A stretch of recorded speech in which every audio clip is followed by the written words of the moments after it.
Crochet මූලික දැනුම 6 වෙනි පාඩම. half double crochet. භාග තුම්පට පිටවිල්ල.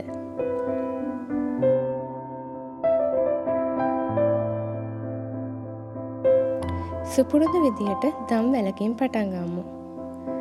භාග තුම්පට පිටවිල්ල කරගන්නකොට අපි දම් වැලේ දෙවෙනි පුරුකේ ඉඳලා තමයි පිටවිල්ල කරන්න පටන් ගන්නෙ.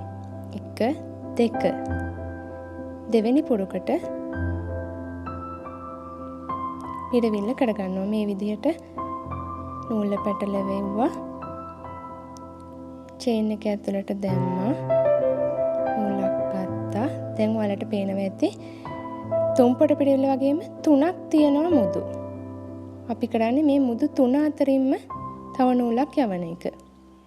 ඔයාලට පේනවා ඇති තුම්පට පිටවිල්ලට වඩා වෙනස් වෙන්නේ අපි එකපාර මුදු තුන අතරින්ම නූල යවන එක.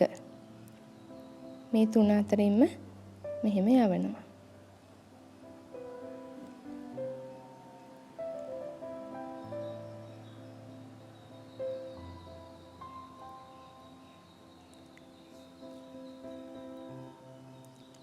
චේන් එක ඇතුළට දැම්මා. නූලක් ගත්තා. දැන් මේ මුදු තුන අතරින්ම නූලක් යවුවා. මම හිතනවා පැහැදිලි කියලා. අපි දැන් මේ දංවැලේ අවසානයේ වෙනකන් භාග තුම්පට පිටවිල්ල කරගමු.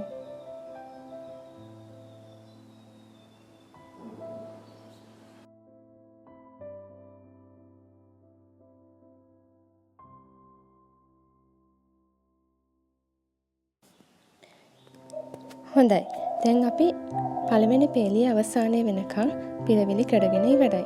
දැන් අපි බලමු දෙවෙනි පේලිය පටන් ගන්නෙ කොහොමද කියලා.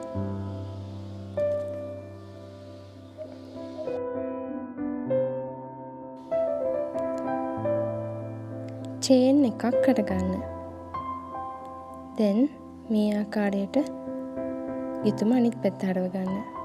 දැන් අපි ගොතන්නේ රෝං සයිඩ් එකේ. නූල පැටලෙවුවා. හිදස අතරට දැම්මා. නූලක් ගත්තා. ආයෙමත් මේ මුදු තුන අතරින්ම නූලක් යවුවා.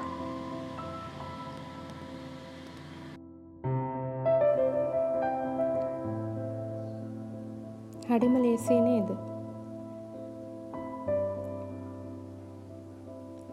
දැන් අපි භාග තුම්පට පිටවිල්ල කරගෙන ඉවරයි.